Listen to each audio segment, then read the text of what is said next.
Model में convert किया। इस मॉडल में वो तमाम डिटेल्स भी थीं जिनको नॉर्मली इस गहराई में कोई आम कैमरा या इंसानी आंख नहीं देख सकती। मॉडल में देखा जा सकता है कि 392 फीट लंबे स्टर्न के तमाम डेक्स एक दूसरे के अंदर ऐसे घुसे हुए हैं जैसे ये स्टील की नहीं बल्कि कागज की शिप हो। मुख्तलिफ पार्ट्स शिप से अलग होकर आस पास बिखरे हुए हैं। सिर्फ इसमें लगे दो किसी घर की साइज जितने बड़े इंजन हैं जो इसके साथ जुड़े हुए हैं। इसी मॉडल में एक और अहम इशारा भी छुपा है, वो इशारा जो स्टर्न की इस हालत के बारे में बता रहा है। 110 साल पहले स्टर्न जब ओशन फ्लोर से आकर टकराया तो उसके निशानात आज तक यहाँ छपे हुए हैं, जिनको सिर्फ 3D मॉडल के जरिए ही देखा जा सकता है। इन निशानात से जाहिर होता है कि स्टर्न जिस वक्त ओशन फ्लोर से टकराया तो वो एंटी क्लॉकवाइज घूम रहा था।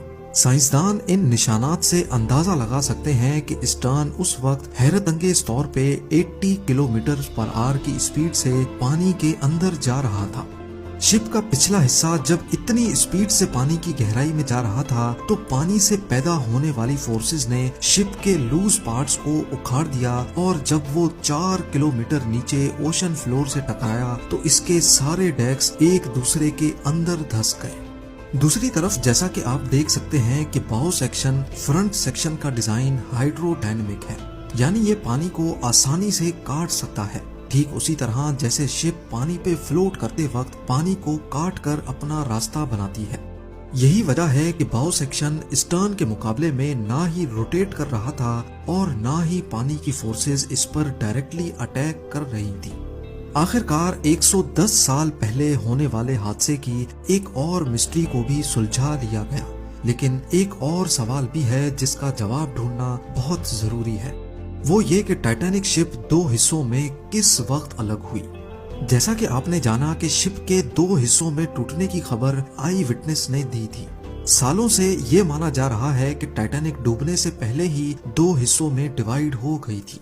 ये खबर काफी हद तक सच भी है, लेकिन ये पूरा सच नहीं। जब बाउ सेक्शन में पानी भर गया तो वो पानी के अंदर चला गया, जिसकी वजह से स्टर्न सेक्शन का पूरा वेट पिवट पॉइंट यानी सेंटर पर पड़ रहा था। ये सेंटर पॉइंट इतना ज्यादा वजन बर्दाश्त ना कर सका और टूटकर दो हिस्सों में डिवाइड हो गया। पर सोनार स्कैनिंग से बनाया गया 3D मॉडल कुछ अलग कहानी ही बता रहा है। जी हाँ, देखा जाए तो टाइटैनिक के अंदर मौजूद साजो सामान दूर दूर तक ओशन फ्लोर पे बिखरा हुआ है। इसमें coffee cups, dinner plates, chandeliers, deck benches और लोगों का पर्सनल सामान भी है। इसमें से 90% आइटम्स स्टर्न सेक्शन के हैं। टोटल 10,000 से भी ज्यादा आइटम्स इस पूरे एरिया में फैले हुए हैं, जो करीब 3.2 स्क्वायर किलोमीटर का एरिया बनता है।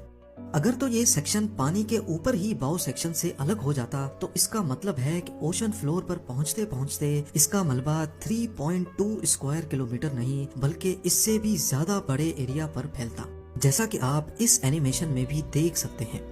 लिहाजा एक्सपर्ट्स का मानना है कि ये सेक्शन टूट तो पानी के ऊपर ही गया था, लेकिन ये बाउ सेक्शन से अलग ओशन फ्लोर के करीब आकर हुआ है और फिर रोटेट होता होता अपनी डायरेक्शन बदल गया और 2000 फीट दूर जा गिरा। आज RMS टाइटैनिक की बॉडी पूरी तरह से रस्ट हो चुकी है। साइंसदानों का मानना है कि ओशन की इस गहराई में ऑक्सीजन बहुत कम होता है, जिसकी वजह से रस्टिंग प्रोसेस भी बहुत स्लो होता है। लेकिन जंग के कुछ सैंपल्स को निकालकर जब टेस्ट किया गया तो मालूम पड़ा कि जंग बैक्टीरिया से रिलीज होने वाले ऑक्सीजन की वजह से लगा है। एक्सपर्ट्स का मानना है कि जिस तेजी से इस पे जंग लगता जा रहा है, आने वाले चंद सालों में टाइटैनिक के सारे फ्लोर्स एक दूसरे पर गिर जाएंगे और फिर ये अपनी असली शक्ल हमेशा हमेशा के लिए खो देगी। उम्मीद है